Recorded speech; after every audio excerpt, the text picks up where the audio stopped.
As you know, Metro Schools now has 80,000 pre-K through 12 students in the school system in Davidson County.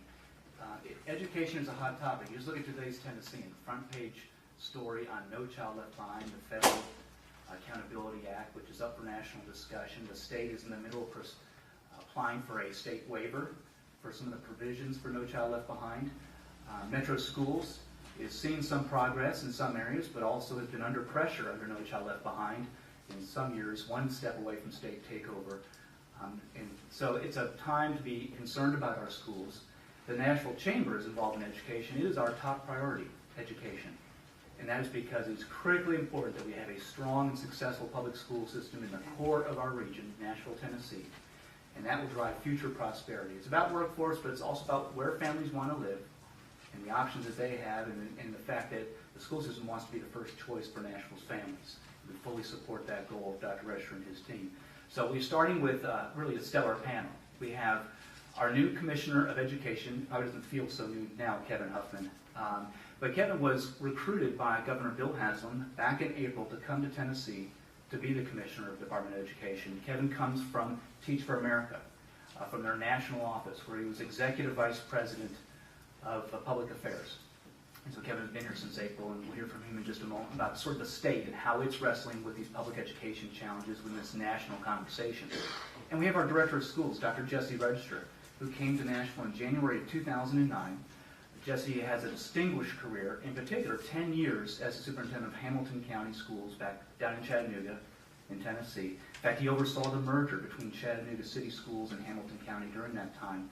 He then did national consulting work for several years and then was recruited to come to be Nashville's director in January 2009. Dr. Register will be talking about locally what Metro Schools is doing in this environment to make sure that all students succeed. So do we have the slides up and ready? We do. Dr. Register, would you like to go ahead and kick us off? Good morning.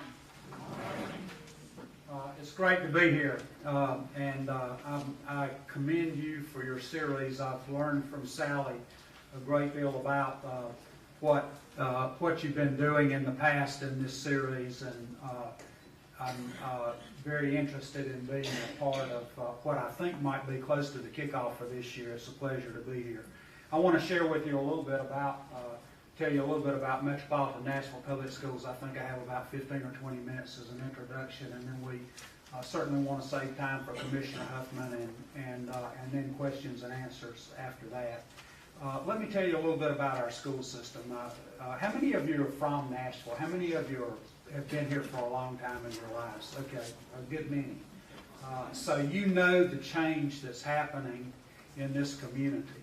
I think that most people, even those who have been here for a long time and are lifelong residents, don't realize how quickly things have changed in the last decade in Nashville, though, and particularly centered around public schools. I'd like to share a little bit of that with you. Let me give you a current statistic, one that I just got this morning.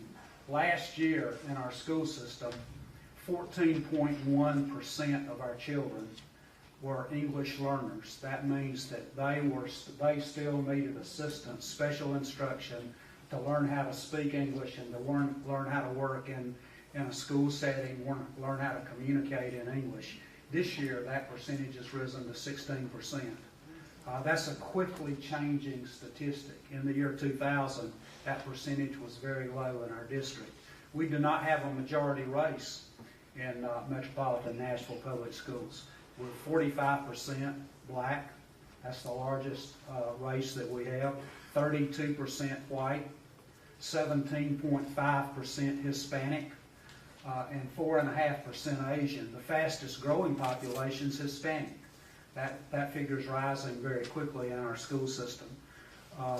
70% of the children in Metropolitan Nashville Public Schools, approximately 70%, depending on which figure you use, which statistic you use, are qualified as economically disadvantaged children. So almost 3/4 of our children live at some level of poverty in our school system. That is a fast change. And if you've watched the public schools in Davidson County and Metropolitan Nashville, what I'll say looking backwards is that the school system just hasn't kept pace with the change in our community. and with the change in the children coming in. And that's not surprising. That happens in a lot of places. We can't just maintain the status quo and be successful with the very rapidly changing community that we have. So we've been about that change for the last 3 years now, about developing a very comprehensive strategy to deal with our changing population effectively and successfully. Fast change, and so there's quite a bit of urgency for us, given what we have here in Davidson County, what we have in Nashville, regardless of federal No Child Left Behind laws. Sometimes I think and a lot of times I think we're too preoccupied with that. Let's focus on what's really important. How can we be successful with those children in our school system? We are growing.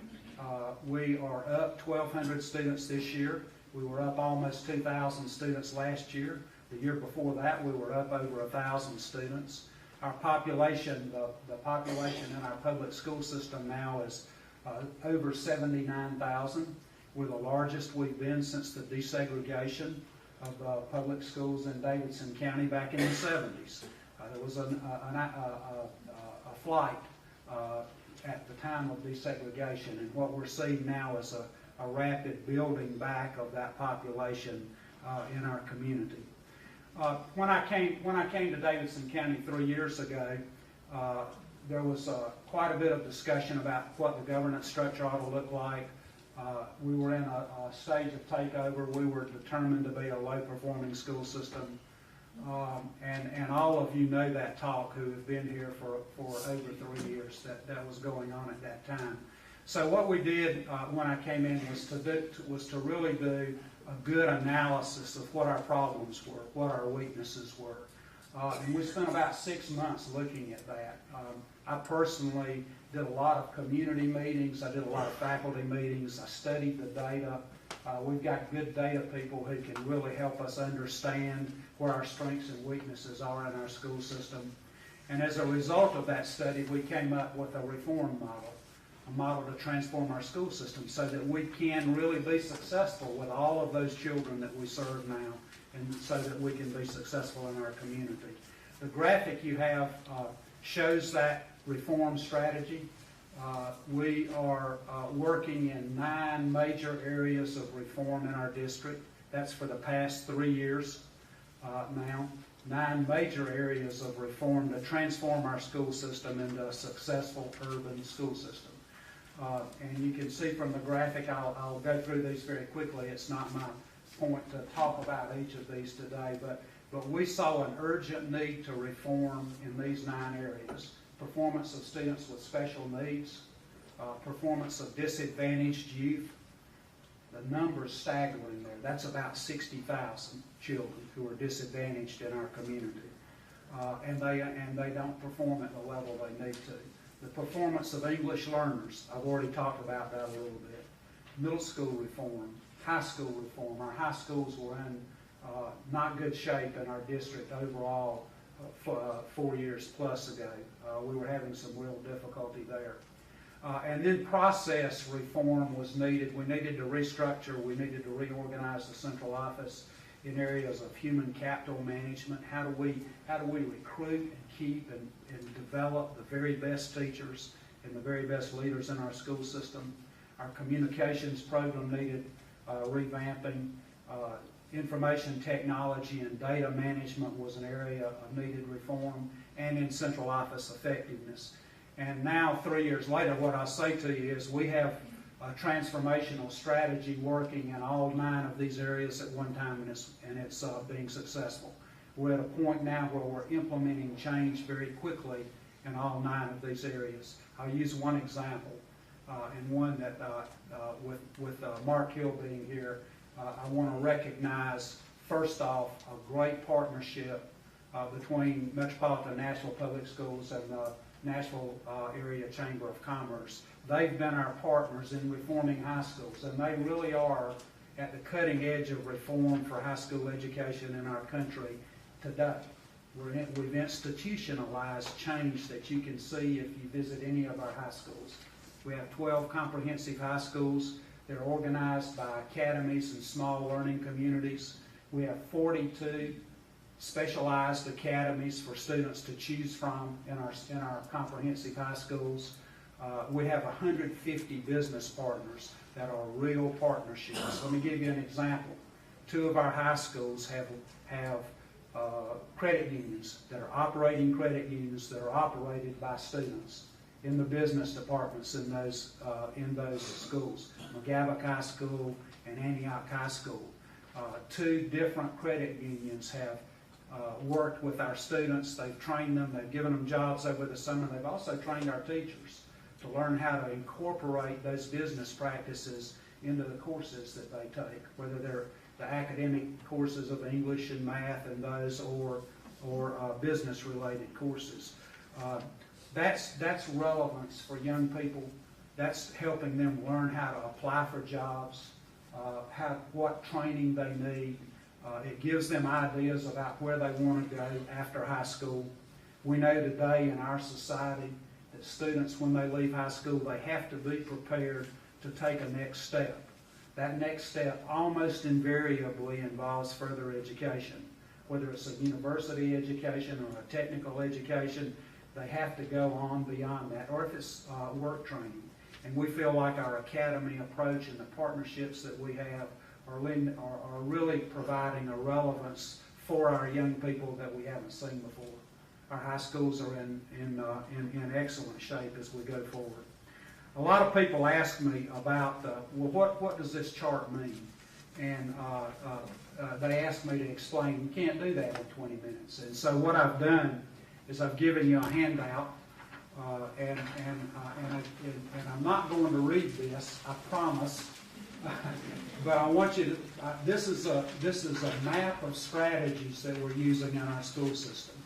I'm very proud of this because this work's going on now in our school system. We can answer some questions about that if you like.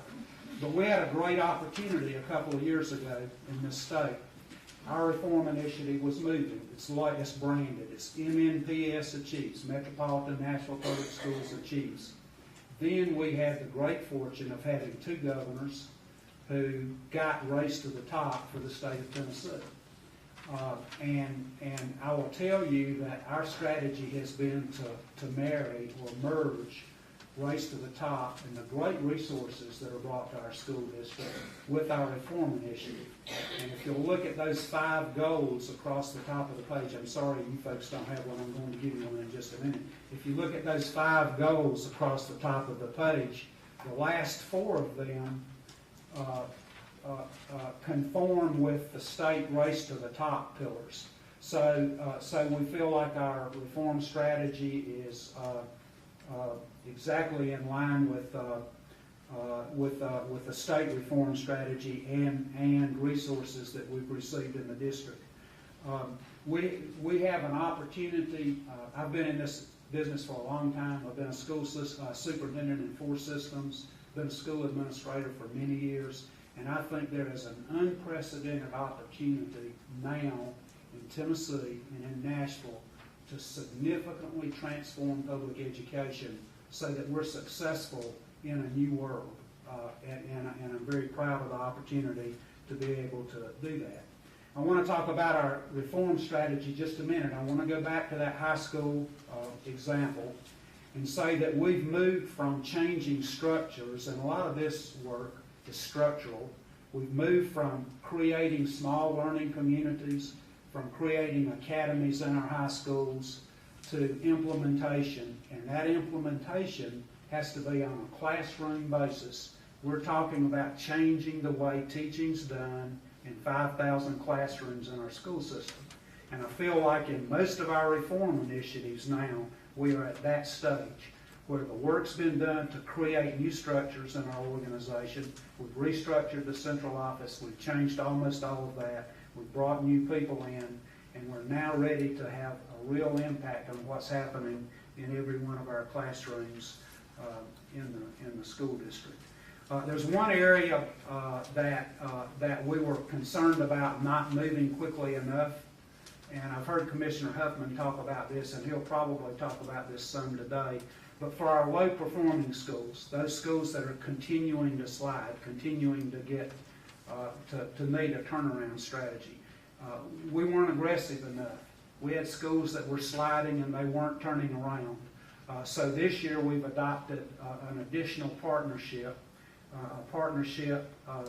with, we call it the Inspirational Schools Partnership. We brought on an organization, a partner organization called Tribal Educational Group out of Great Britain.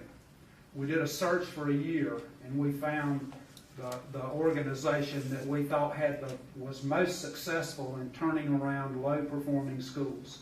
They are partnering with us now. They're on board now, working with 33 of our schools.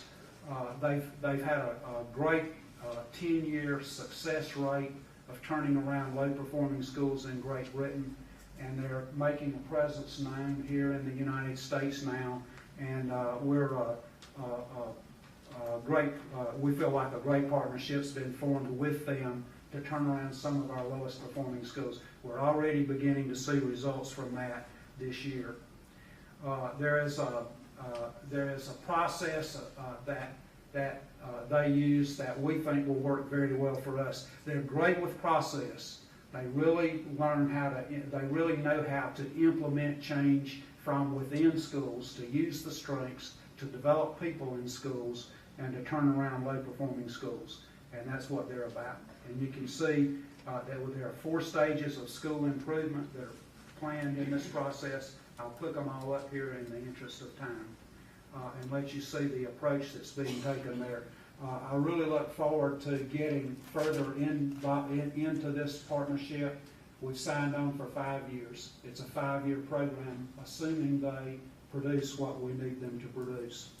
I want to say a word about some other work that's going on in the state, and hopefully provide a little bit of segue into Commissioner Huffman's comments. The changes in Tennessee are breathtaking over the last 2 years. We've done away with professional negotiations. We have a new teacher evaluation system that's very significant. It's a big change, and there's a lot in the media about that now. I absolutely think it's the right direction for us to take. And I feel like in Metropolitan Nashville, we are well positioned to implement this change in the way we evaluate teachers, the way we hold teachers and schools accountable for being successful with young people. We've invested a lot in people in our district, in instructional leadership of our principals and assistant principals, and we've developed a structure for supporting instruction. And I'll close with this. There's a lot of talk about whether there's too much pressure on teachers these days. Is this a system to fire teachers, to run teachers off? And the answer is absolutely not. What I say to our principals in our district is, you need to spend about 20% of your time or 25% of your time focused on people who are inadequate performers. But if you only do that, that's a mistake. You have to spend about 80% of your time looking at best practice and learning how to build best practices in your school, improving practices of people who are there. We've spent about 2 years training our principals on a process to do that. So we feel like the new evaluation system is a very positive change for us, and we're full into implementation of that. And I think I've probably run over a little bit, Mark. So I'll quit now. Thank you for having me today, and I look forward to questions.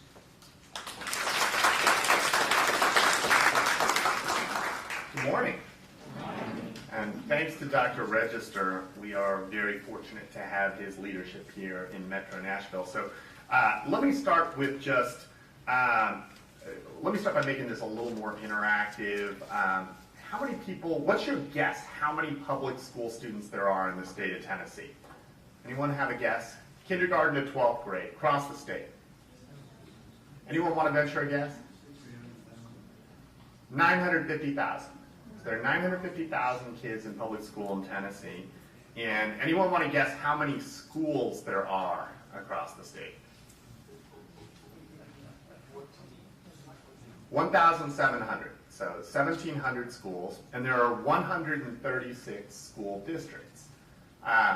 And interestingly, so if you look at the distribution of kids across these districts and across these schools, it's a very interesting structure. So Metro Nashville has 80,000 kids, you said? Memphis City has about 100,000 kids. With the merger with Shelby, it's going to wind up being closer to 150,000 kids. The top 4 districts together, Hamilton, Knox, Memphis, and Davidson, together have somewhere between a quarter and a third of the kids in the state. But of the 136 school districts, there are a little over 100 that have fewer than 10 schools in the district. So the vast majority of the school districts are actually very small districts, either in small towns or in small rural communities. And trying to figure out what's the state role in providing help and support across the state of Tennessee has been a really interesting learning experience for me, because obviously the way we engage with Metro Nashville is going to be very different than the way we're going to engage with a school system that has 4 schools and 2,000 students, which is the majority of the districts. Let me start by talking a little bit about the state of play, what the actual results are right now, because I think it helps explain why there is so much change right now. On the national assessments that are given every other year to kids in 4th and 8th grade, anyone know where Tennessee ranks out of the 50 states in math? Close, 45. So we're 45th in math, and we're about 40th in reading. So that was 2 years ago. We'll get the new results back. Actually, about 3 weeks from now, we'll get results back from tests that were taken 10 months ago. So that's obviously not where we would want to be. And if you look at the ACT, which now all kids in Tennessee take, all high school kids in Tennessee take, which is a good thing, but our ACT results, only 15% of the kids taking the ACT are deemed college ready across all 4 subjects. So the 4 major subjects, only 15% of the kids are college ready. And I've had a number of people say to me, well, not everybody should go to college. And that's true, but certainly more people should go to college than have been going to college historically. And furthermore, on the ACT, we ask kids, what are they going to do after high school? And nearly 3/4 of them say that they're going to get at least a 4-year college degree. So these kids sit down, they take the test, 75% of them say, I'm going to get at least a 4-year college degree.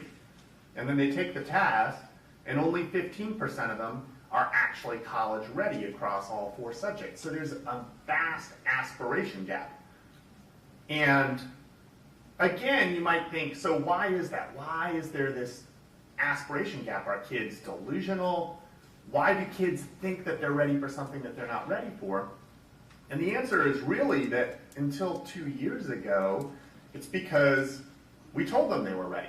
So until Tennessee reset its academic standards 2 years ago, 90% of the kids were proficient every time they took this test. So you've got groups of kids in high school right now who have come through the school system in Tennessee being told every step of the way, you're proficient, you're proficient, you're proficient, you're proficient.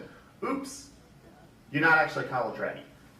So that's a problem, and that's something that Tennessee started to take on 2 years ago, really with the leadership of the business community largely, to reset the standards so that we're actually telling the truth about how kids are doing. And so that's why when you see proficiency levels now, they're so much lower than they were a couple of years ago. It's because we reset the standards in a way that shows appropriately what kids' actual results are. And beyond the actual achievement levels, which we know need to improve, there are enormous gaps in Tennessee. This is true nationally, but it's particularly acute here in Tennessee. Enormous gaps in achievement between poor kids and non-poor kids, and between African American kids and white kids. Enormous, profound gaps in results. And since 60% of the kids in Tennessee are poor, 60% of the kids are free or reduced price lunch, the fact that our poor kids are not doing well has an incredible impact on the overall results of the state of Tennessee.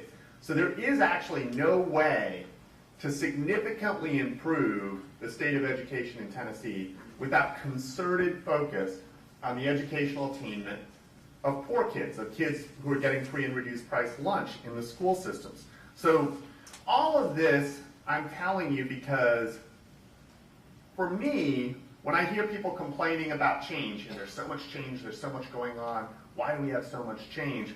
I actually think the burden of proof isn't on people who want to change. The burden of proof needs to be on the people who want to keep this system the same. Because keeping the system the same is not tenable. It is an untenable reality for the future of Tennessee for us to keep the system the same given the results that we've been getting.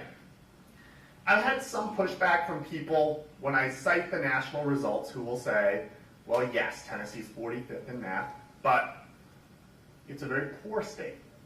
And so it's not fair to compare us to other states. And my response to that is twofold. So number one, nobody is going to get some sort of mulligan in the future. Our kids, when they go to apply for jobs 20 years from now, nobody is going to say to them, well, you grew up poor, and so therefore, if you don't have the skills, that's okay. So nobody is going to give kids a break on that. So we have to take seriously the need to educate all children. But number two, poor kids in other states are doing much better than poor kids in Tennessee. So if you just look at the data and you just look at poor kids in Kentucky are one grade level ahead of poor kids in Tennessee. I like to ask people, do you think that poor kids in Kentucky are smarter than poor kids in Tennessee? Because I don't think so. And so if poor kids in Kentucky are not smarter than poor kids in Tennessee, if parents in Kentucky are not better than parents in Tennessee, then you have to start focusing on the system. And you have to start thinking about what are we going to do to remake the system so that it delivers the kinds of results that we want. Now, I agree with Dr. Register. I think this is an incredible moment in time. I think there's an enormous opportunity right now. The fact that Tennessee reset its academic standards, the fact that people came together around the Race to the Top plan, the fact that we're moving forward, implementing a lot of aggressive change and reform, makes this a very exciting time to be in education in Tennessee. And I think we have a real opportunity to be the fastest improving state in the country. That's what we laid out in our Race to the Top application. That's what Secretary Duncan charged us with when he came to visit recently. He said to us, your goal should be to be the fastest improving state in the country, which I think is a great goal. You know, we are where we are. We're not going to miraculously suddenly be number one next year. But I think over the next 4 years, if we're the fastest improving state in the country, that is a goal worth aspiring to achieve and one that I think we can achieve.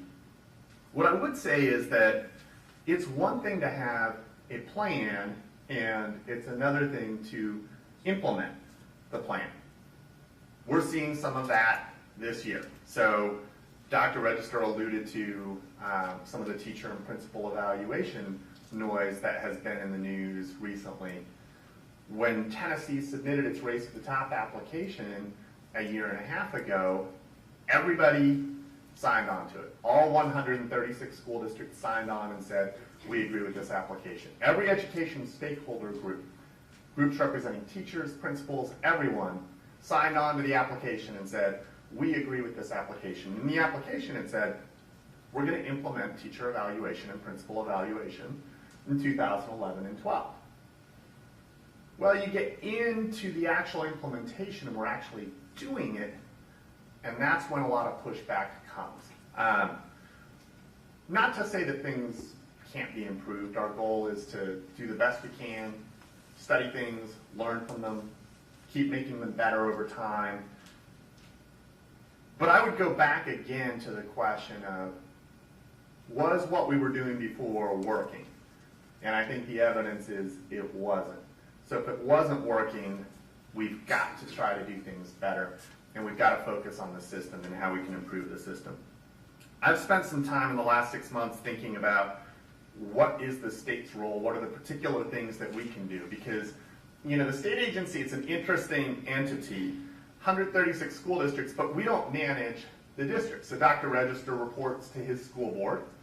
It's all very localized in terms of the control and the governance, and the state has a particular role. We set some policy, we set some rules, we provide resources, but we're not the managers of all the local school systems. What we're trying to do, I think, is help set the playing field in a way that frees up local districts to set aggressive goals and move quickly towards those goals. I'm focused on 4 particular things over the next few years. One is increasing kids' access to teachers and leaders. Making sure that we have a better pipeline of people who are becoming teachers in the state of Tennessee, that we are ensuring that the best teachers reach more kids, that we are ensuring that the best possible people become school leaders and then district leaders. So we have a pipeline that is built on quality and that is built on improving student outcomes. I think there are a lot of things that we can do at the state level, ranging from recruitment to looking at the schools of education and working with them on improving their product, to thinking about certification and licensure, and to helping school districts access information about who effective candidates are. The second piece is ensuring that parents have more access to great schools. So making sure that wherever a parent lives, he or she feels like they have access to multiple good school options. Right now, in too many places, there is no school choice whatsoever. So in too many districts, you're zoned to a particular school, and that's it. That's where you go. And if the school isn't good, tough luck. So we need to do more things to incent systems to have more school choice within the system, to encourage some mobility across county lines so that if people see programming in a different county that they want their child to take advantage of, they can do that. To do more to encourage distance learning, particularly in rural communities, where oftentimes kids don't have access to courses that they have in urban areas. I think there is a lot that the state can do to help incent that. Third piece is increasing educators' access to effective resources. So as we are attempting to do more to improve the quality of education, as we are talking to people about the need for all adults to feel more accountable for results, teachers, principals, district leaders, people who work in the state, me, everyone who works in the system needs to feel accountable for results. We also have to help people have effective resources. So we have to make sure that we give people strong professional development tools.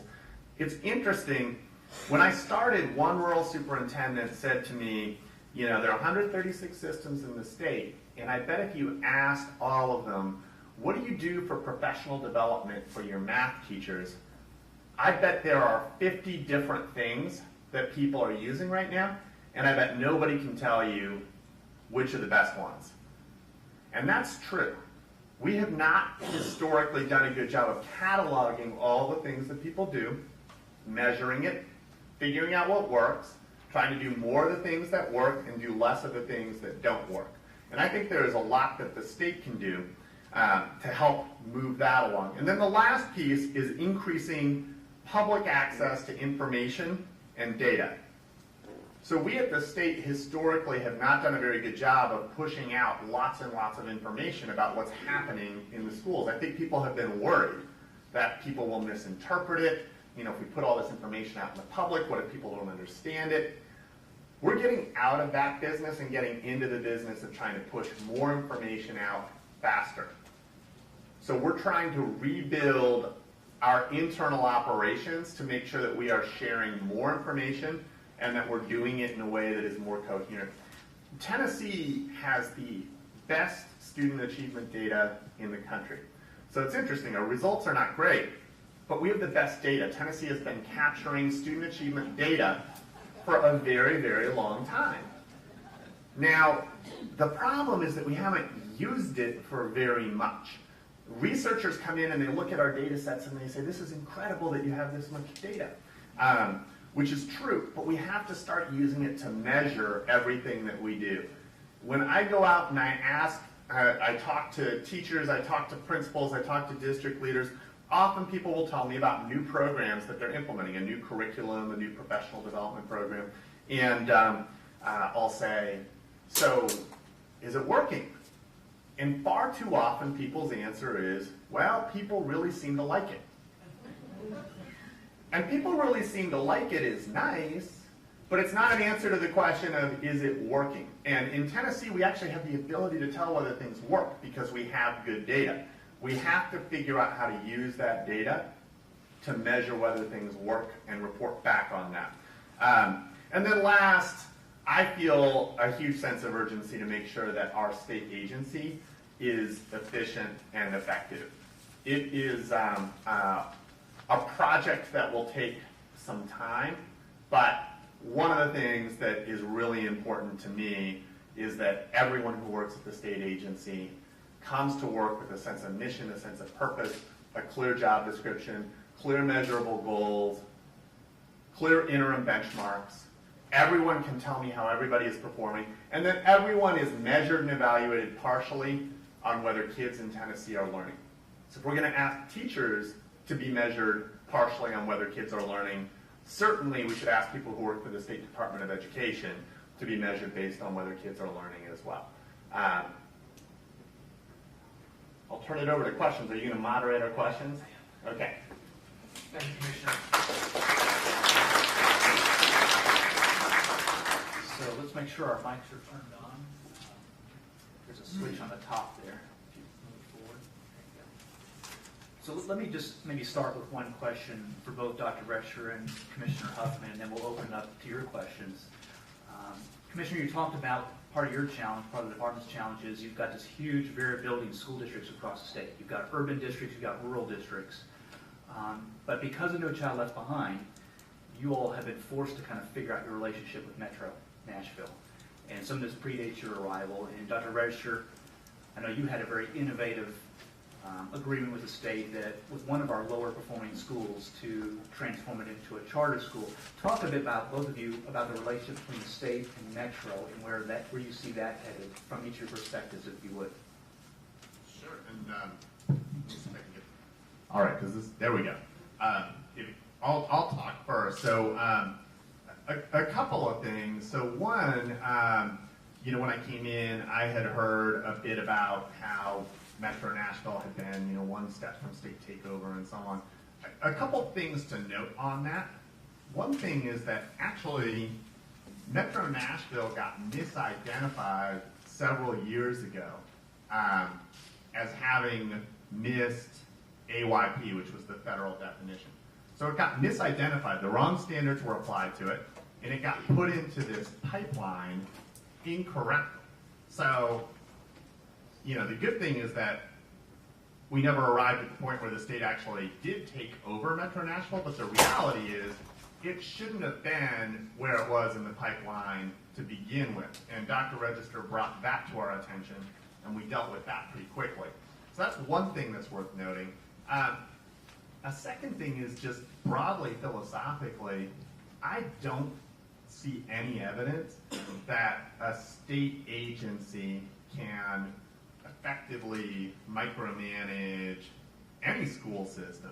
I think the only way to success is not to mandate your way to success, but to figure out how to have the right goals that are aligned, the right resources, and to have more of a partnership.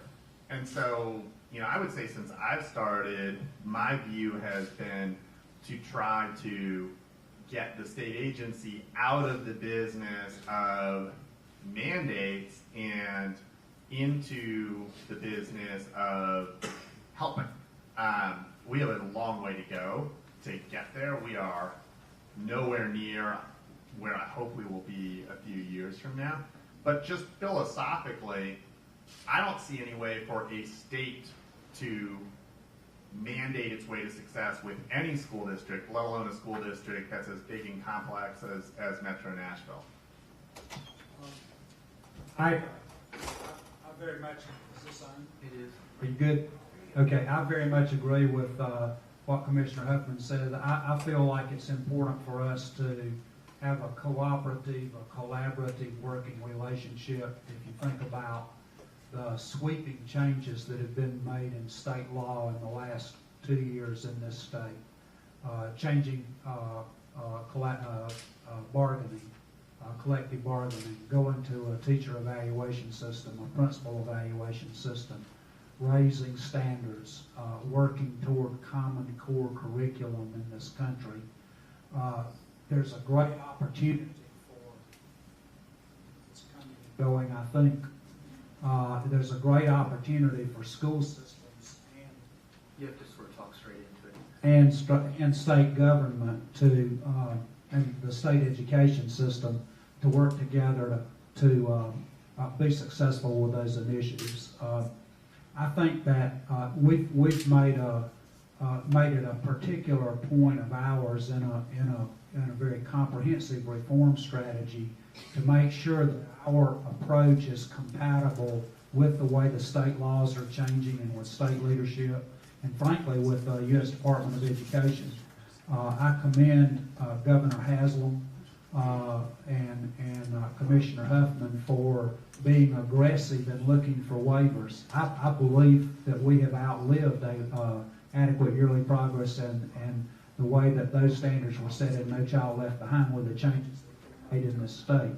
And so I commend them for taking a lead in the country, and I think we are being recognized as a potential lead in the country in reforming public schools now and developing partnerships real important. Great. So we will now open up to questions from you all. Yes, in the middle. And I may repeat the question just so we can have it on tape. I've never seen in any of the publications about the evaluations for teachers, about how they were constructed. Were classroom teachers participating in the process for how they're evaluated? So Yes, they were. I can do a little bit of the background because I was on Governor Bredesen's committee I was appointed by Governor Bredesen to his task force to form this, to start the work on developing the evaluation system. The president of the TEA was on that task force, and when we broke into subcommittees, there were teachers that were involved across the board in those subcommittees to develop the different components. It's just a big change. We've gone, and let me say it this way, we've gone from evaluating tenured teachers once every 5 years to every year for every teacher in the state with a minimum of 4 observations a year, and half of that evaluation is based on student achievement. Now that's breathtaking change. And so I think what we have to do right now is let's settle in and make it work the first year. And that's what we're trying to do in the district here, and I know Commissioner Huffman's doing that too. So the question was, how was the new teacher evaluation instrument developed? Commissioner, do you have something to add? Well, I think Dr. Register covered it, but there was a committee that was formed that included teachers and principals, Dr. Register, other leaders that worked overtime on it. B, we're using a rubric, the TAP rubric, that has been used in schools for a long time. It's been used in schools in Tennessee. There are full TAP schools in Tennessee. C, we did a field test of it last year. So this is not something that was just cooked up or that a bunch of people got together and thought, well, hey, what might work? This is something that's research-based, that's been tested over time, it's been used for a long time, and that I think has a real chance to improve instruction in the classroom, which is really the purpose of this. The purpose isn't to go through and say, you're good, you're bad. The purpose of this is to say, regardless of what your performance level is, here are a few things that you could do better. And here's what better would look like. And I think that's really, really important. I think it's important in any profession. I've been evaluated in everything that I've ever done, And so for me, the idea that evaluation is such a massive thing or is somehow foreign, it's been hard for me to wrap my head around, particularly because I've always been evaluated. And some of that evaluation has been subjective, and it's been based on what my boss thought from their observations of me. And I think that's the way most of the world works. It's not the way education historically has worked out. You have another question? Let me go to the front here. Barbara? I recently read an article that 50% of our school children have mental health issues. I guess my question is, what are we doing to address mental health issues that children bring to school that, impact achievement and what happens in class? So the question is, a large percentage of our students may have mental health challenges, and what is education or the system doing to address those? We take very seriously a part of our reform strategy is to look at social and emotional health of children. We are trying to develop very good working relationships that engage families and parents and that provide assistance to families and children. I had a meeting yesterday, and one of my principals from a low-performing school, a turnaround school, was there. And I asked him a question. It's Napier Elementary School. I said, Dr. Poe, just give me a guess. What percentage of your students have parents who are unemployed? And the answer was 50% or more of all the children in that school are coming from families where parents are unemployed. And I think that lends to instability and a lot of problems. A lot of children have a lot of problems in the school system. And so we've got to build that side of the support system for them. And we're doing that in our district, statewide basis. We'll go to this side of the room. Does anybody have a question over here? Yes, in the middle there.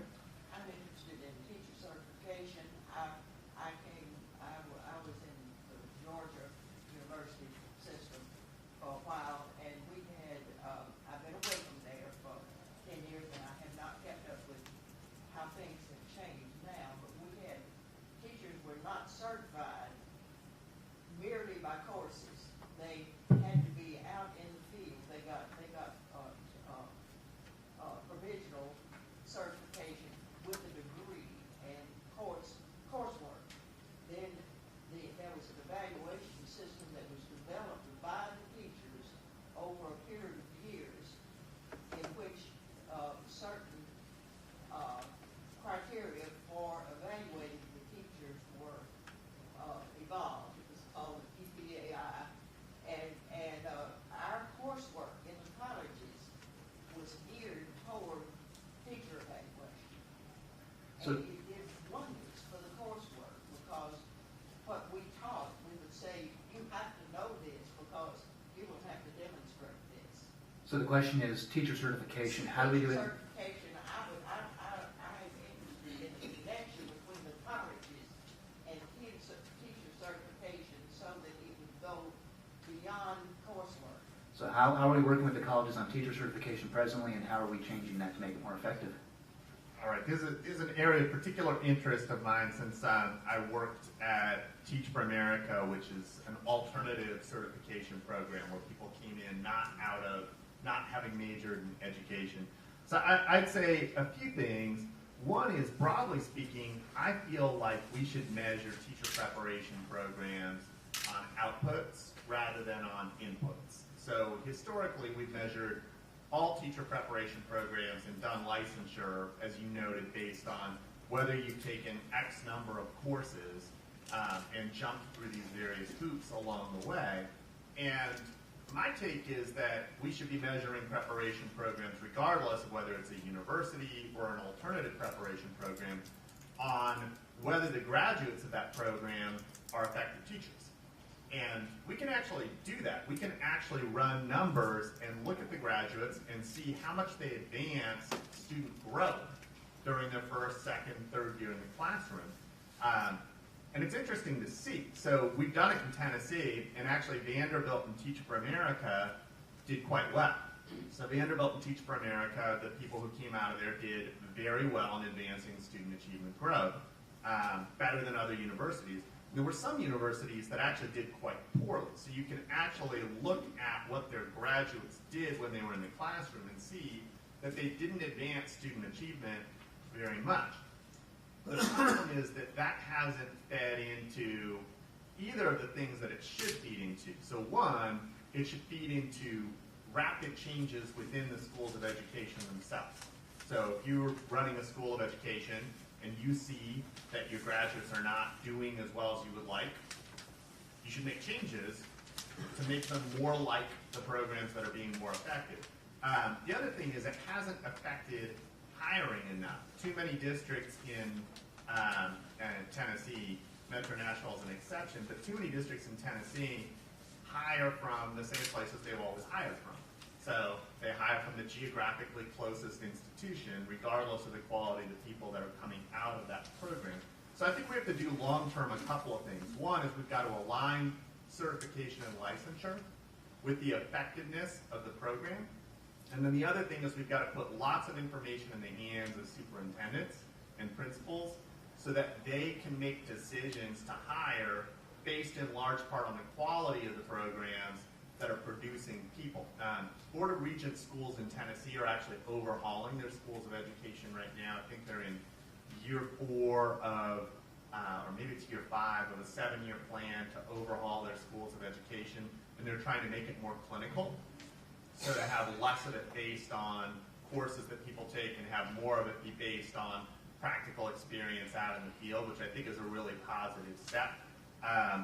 But broadly speaking, I just want us to look at schools of education, alternative routes. Anyone who's producing a teacher in the state of Tennessee, I want us to measure them based less on what they do with the candidates and more based on whether the candidates are good.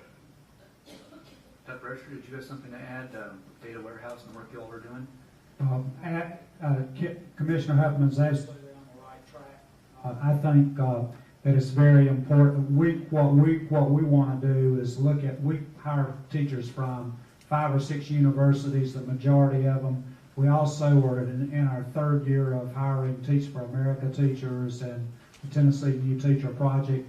And we are analyzing the results of those teachers to see where the best ones are coming from, and we are the customer of those universities, and it's our goal to put pressure on universities to give us a product that teachers coming out of those universities that can effectively work in an urban school system. And so we're disaggregating our data. We're going to look at the performance of our teachers by where they come from and be discriminating about our teachers from it. Let me go to this side of the room for a question. Yes, over here. What are the technical school options at the high school level? So, what are the options? Maybe a little bit more. For someone who's interested in the technology rather than academic. Okay. So for those students who may not go to a 4-year university, who may need to go to a technical school or some training, what are options for those students in today's high school in Nashville? We really try to not make it an either or. If you look at what it takes to be successful in today's world, you've got to have an academic background. You've got to be able to read. You've got to be able to do mathematics. You've got to be able to communicate effectively. You've got to be able to work in teams. Those are important goals in academic core curriculum. And what we try to do is bridge from that into theme-based programs of study. For example, at McGavock High School, we have an Academy of Aeronautical Science and Engineering. Students there can learn how to fly an airplane on simulators. We have simulators there. They're rebuilding a helicopter in the shop area. They're also learning the engineering and the mathematics that goes into those things. So our goal is to form that bridge between the academic core curriculum and areas of interest for students, and a lot of those areas are technical education. It's a modern way to look at career and technical education, not the old way. And I would just add one thing to that, which is I've been shocked since I took this job at the number of employers who have wanted to get on my calendar. So, people from Volkswagen, Nissan, Bacher. I met with the heads of the 3 major employers in Jackson, and they all want to deliver the same message, which is we can't find people who have the skills that we need in order to hire. 10% unemployment in the state.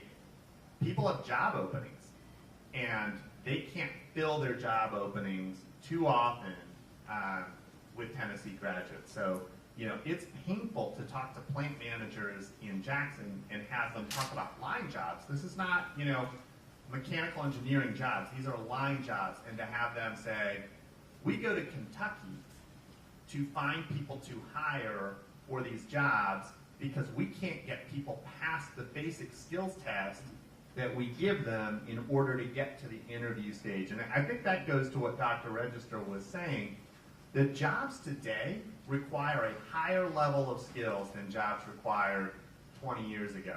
People have to be able to do math. They have to be able to read. They have to be able to use technology, or they're not going to be employable. And so we really have to step up the results that we're delivering. Let me just add to that. The National Chamber, we do a workforce study for the 10-county region around Nashville. The last one we did about 9 months ago. Over the next 10 years, we project a gap of 22,000 skilled and knowledgeable workers. So, and those aren't folks with just a high school diploma or less than a high school diploma. Those are folks with a technical degree, a 2-year degree, or 4-year degree, but it's 22,000 is the gap we're projecting. And that gap starts becoming apparent in about 2.5 years is what our information shows us. So it is a critical issue that you raise. Let me go all the way to the back. Yes? You were talking before about the number of kids that whose parents didn't have jobs. And I was just wondering, there's a lot of school districts, I'm sure, within the country that have similar problems. And I'm wondering, how does that compare, or what do they do? How are they handling their problems? And I'm just wondering, too, what does the Federal Department of Education, how do they figure in all this? How do they help you? What is it that they do or that they contribute on a local basis? So the question is, we have a lot of districts around the country that have high poverty. Do we have best practice districts who are dealing with this issue, and how does the federal government help support this? And one addition. You were talking about us being 45th. What does number 1 do? Yeah. What is number 1 and number 2? What are they doing right? That we can And what does the number 1 state in the country do? Yeah. All right, that's a lot. So, just a couple of quick thoughts. One, in terms of other districts that are grappling, and other states that are grappling with poverty, that's exactly right. And to tie that into what does number 1 do, I actually think that the best thing that we should be doing is identifying both outside of Tennessee, but also within Tennessee, the places that are grappling with the biggest, most profound challenges and doing it the best, and studying them, and then replicating what they're doing. I spend a fair amount of time with commissioners from other states and walk away with good ideas every time I'm with them. I had a call yesterday with the commissioners of all the race to the top winning states, including Massachusetts, which is the number 1 state in the country right now in education. I think that some of the things that they're doing, we are attempting to do. One is they've had higher standards for a long time. And so literally what gets taught in the classroom from kindergarten on up is harder in Massachusetts than what is taught in Tennessee. We are attempting to raise our standards, and we're attempting to implement the Common Core standards, which will look a lot more like Massachusetts standards. That's one big thing that they've been doing. I think they also have had a higher bar on teacher and principal quality over time. So I think it has been harder to get hired into classrooms than it has been here. So that's another thing. And broadly speaking, I just think that we need to identify best practices, not just outside of the state, but in the state. One quick thought on that. I talked about how there are all these gaps based on achievement in the state of Tennessee. If you look at all the schools that serve predominantly poor kids, 25% of those schools in Tennessee outperform the state average. So a quarter of our schools serving poor kids outperform the state average. They're doing a pretty darn good job despite having mostly poor kids. And a lot of times people aren't making the connections to go learn best practices. So I'll talk to a superintendent of one rural district who will say, well, you know, the reason we're not doing very well is because we have a lot of poor kids.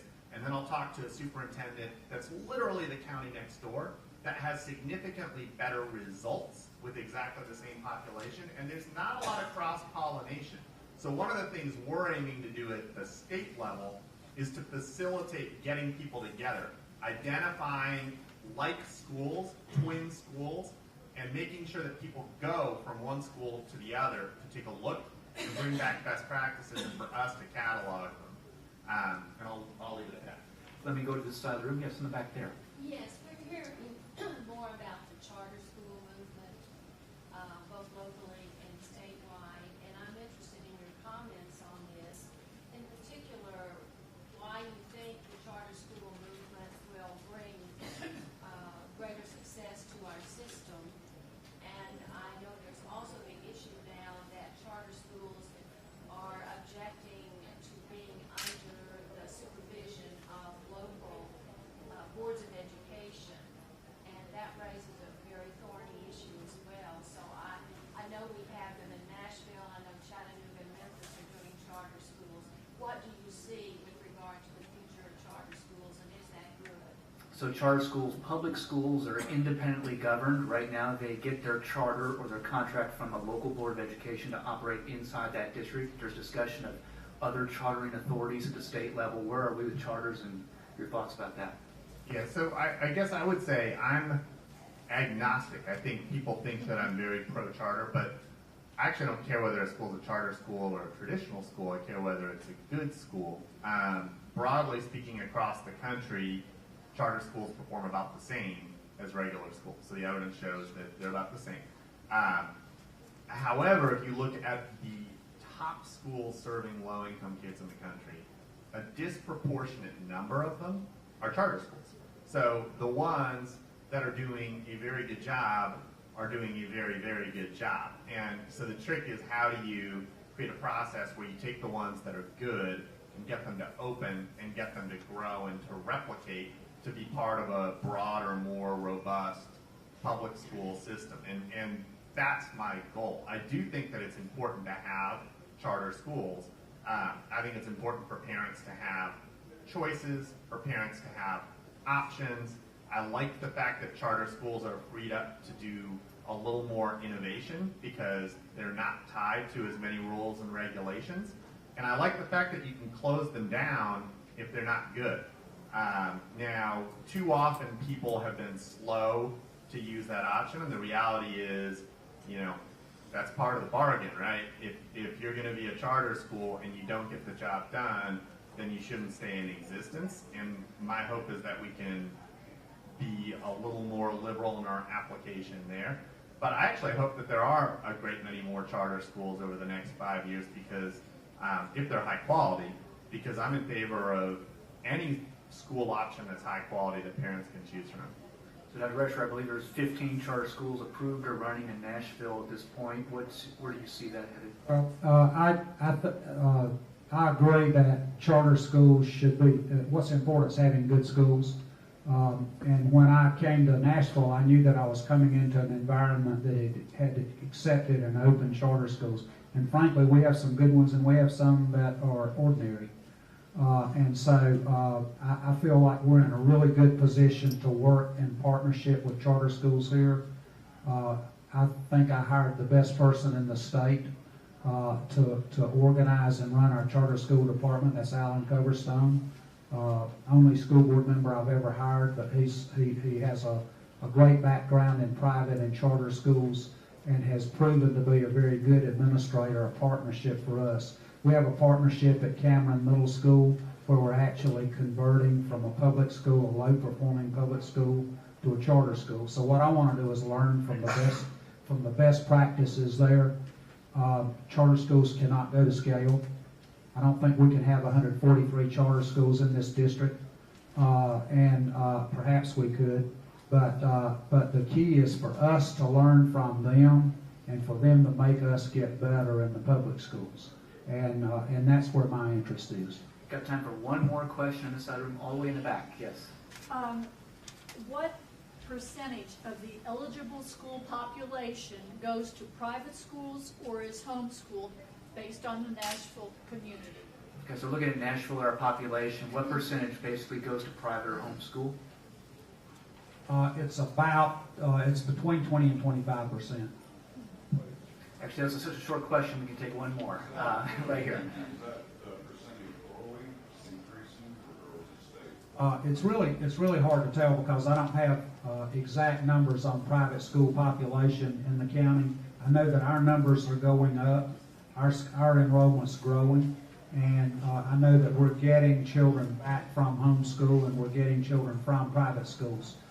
We lose some at the end of elementary school to private schools.